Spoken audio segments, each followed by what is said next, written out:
vette for about 2 days now. Came across ignition module, P1351, voltage too high. Found a few vacuum leaks, one to the brake booster, one's kind of running up here. I couldn't trace it back, but at least I found it, fixed it. A couple of injectors were clogged.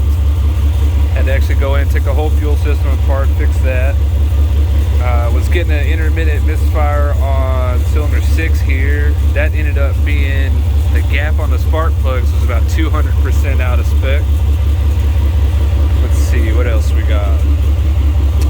Didn't have any coolant when I first started. Had to fill that, bleed that.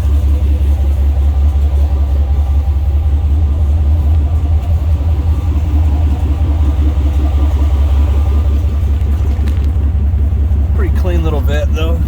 96 LT1. Got like 82,000 miles on it. Bunch of check engine lights. Just multiple different things really. Another thing I got to figure out is this air conditioner. I'm gonna have to come in and it's kind of blowing out of the defrost. You can kind of switch it down here, but it doesn't switch all the way, so that's either a vacuum line, maybe a blend door actuator. Definitely gonna have to charge it, but other than that, man, 2 days it's back to good. It's got bad gas in it, gonna have to drain that.